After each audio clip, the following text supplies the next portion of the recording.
근데 이 부분 관련돼서 말씀하신 것처럼 검찰이 늘 이제 권력이 끝나갈 때는 예. 이 죽은 권력이 돼갈 때는 사냥개처럼 또 그 전까지 충성을 하다가 주인을 물지 않습니까? 그렇기 때문에 저는 이 윤석열과 김건희 등에 대해서는 할 수도 있을 것 같아요, 검찰이. 그런데 지금 국면에서 사실 검찰에 진짜 사실 이거는 수사할 거야 안 할 거야라고 묻고 싶은 핵심들은 명태균 씨도 주장을 하는데 국민의힘의 대권 주자들입니다.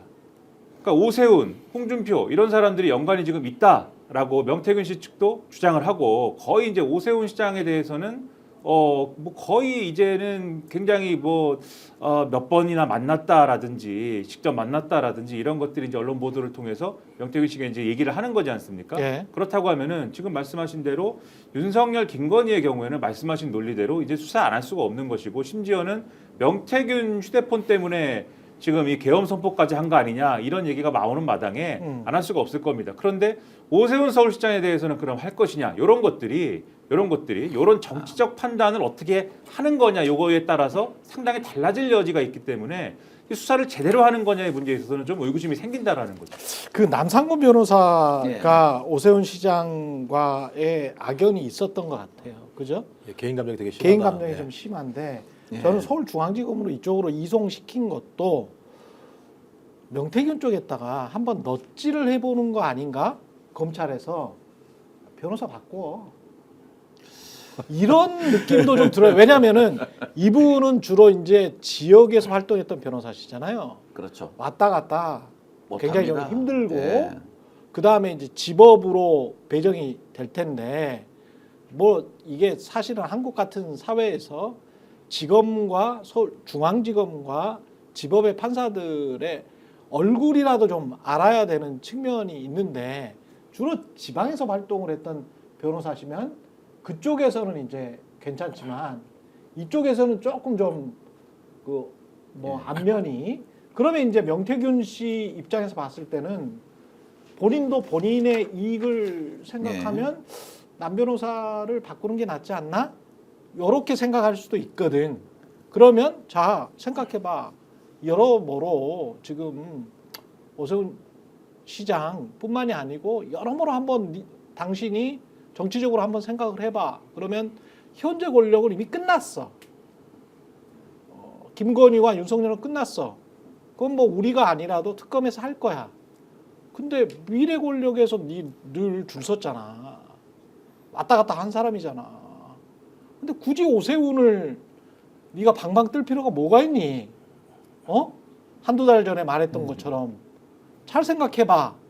라는 그런 사인일 수도 있다는 거죠. 제가 보기에는 그래서 이게 검찰이 고도의 정치를 여전히 하고 있다. 제가 보도자료 네. 내용을 보게 되면 수사 결과를 세팅하려고 하는 건가라는 느낌이 있어요. 말씀하신 내용은 다 빠져 있어요. 네. 핵심적으로 앞에 나와요. 대부분 다 예를 들면 윤석열, 김건희에 대한 부분들은 다 앞으로 수사해야 될 내용으로 들어가 있는데 이 문제와 관련해서 이 윤석열, 김건희를 컨택하게 됐던 그 전 배경 그렇지. 문제가 홍준표, 오세훈으로 이어지게 되는 어떤 형태로든지 선거 결과를 새롭게 세팅해서 그 사람을 서울시장으로 만들고 이준석을 이런 과정들에 대한 내용들은 전혀 들어가 있지 않은 상황이거든요. 그리고 솔직히 검찰 같은 경우 지금 새롭게 등장하는 게 아니 오세훈은 2번 만났다고 얘기하는데 자기 말로는 명태균은 4번 만났다고 얘기하고 있고 전화 통화 내용이 뭐냐면 유사한 거잖아요. 나경원을 이기는 여론조사 결과를 좀 가져와 봐라는 얘기가 있었다는 얘기가 나오면 그냥 판박이 세팅이 벌어진 거예요. 그러니까 오세훈 판박이,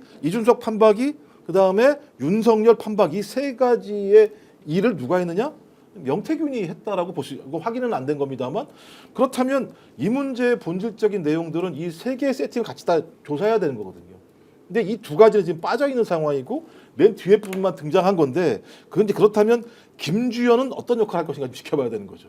김주현은 어차피 윤석열 민정수석이니까 윤석열의 사람이란 말이에요. 근데 지금까지 과정을 보면 김주현과 심우정은 매우 중요한 서로의 관계들이 있죠. 그러니까 김주현 때문에 심우정이 지금까지 올라왔다고도 볼 수 있는 과정들이기 때문에 여전히 아마 용산 같은 경우는 심우정에게 김건희 문제와 관련해서 왜냐하면 지금도 김건희가 다양한 방법으로 압력을 넣고 있다라는 느낌들을 저희가 지워버릴 수가 없는 상황이기 때문에 그렇죠. 요 한 축이 있을 것 같고 또 한 축은 말씀하셨던 것처럼 아무리 안에서 따져봐도 윤석열은 이제 게임 끝난 것 같아.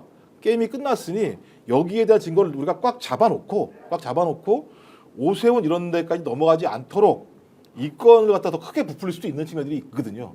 그래서 어떤 판단할지 모르겠습니다만 저는 이 보도자료 보면 기본적으로 일단 창원 그 지검은 아무것도 할 수 없겠구나 앞으로 제가 볼 때. 그렇죠. 그냥 서울중앙지검이 이제부터 새롭게 세팅해서 가는 거라는 생각이 예, 들어서 맞습니다. 야 진짜 가락하다 이런 느낌 들 때가 많아요. 이건 특검, 진짜 특검이 특검을 무조건 해야 될 것 같아요. 끝까지 도망치려고 하는 게 보입니다. 보도 자료에서 예. 끝까지 도망치려고 한다. 이게 이제 그 특수수사를 하는 사람들 있지 않습니까? 하는데 불문율로 하는 말이 하나 있습니다. 그 수사와 법원은 정치를 흔들거나 좌우하지 않는다. 이게 불문율이거든요, 거의요. 예, 그런 불문율이 있습니다. 그래서 특히 이제 뭐 조기 대선이 지금 가능성이 많지 않습니까? 이런 걸 앞두고는 어떠한 제가 보기로는 현재 지금 대선 후보로 거론되는 사람들에 대한 수사 착수는 안 할 겁니다. 그래서 제가 보니까 이 명태균 수사는 1, 2막으로 나누어지는 것 같아요. 1막은 지금 현재 창원지법에 기소된 사람들 있지 않습니까? 거기에 대해서는 창원지검과 창원지검 검사들과 그다음에 여기서 또 나간 검사들이 필요하면 한 명 정도 잔류해가지고 그 공소 유지를 할 겁니다. 공소 유지를 하고 실은 이제 2막은 뭐냐면은 검찰은 딱 두 개일 겁니다. 대선이 끝난 다음에 누가 대통령에 당선되느냐에 따라 가지고 보고서를 올려가지고 결정을 받을 거고 두 번째는 제가 보기로는 특검이 발족되면은 특검에게 너희들이 그동안 부실 수사를 안 했다라고 할 만큼 이 증거 자료를 다 정리해 가지고 인계할 준비를 하고 있거나 둘 중에 하나의 선택을 할 겁니다. 그러면 이제 뭐 다음에 조기 대선으로 누가 당선냐에 따라 가지고 속된 말로 수사가 얼마나 정치권으로 확대되느냐, 확대되지 않느냐 이런 문제가 걸려 있거든요. 국민의힘에 있는 율사들 이거 다 알고 있습니다. 예. 다 알고 있기 때문에 지금 어떻게나 소위 말하는 조기 대선 지금 들으지 않습니까? 조기 대선 말 안 하지만 전부 다 조기 대선 뛰고 있지 않습니까? 그 조기 대선에서 진보와 보수의 이념 대립으로 가가지고 어쨌거나 그래도 한번 기사회생 해보려고 하는 거죠. 왜냐하면 이런 문제가 다 걸렸기 때문이죠. 그렇죠. 스픽스는 말하는 언론입니다. 대세는 유튜브, 그중에서 스픽스. 좋아요, 댓글, 구독, 알림 설정. 여러분이 저희를 사랑해 주시고 우리가 여러분을 사랑하는 4가지 방법입니다.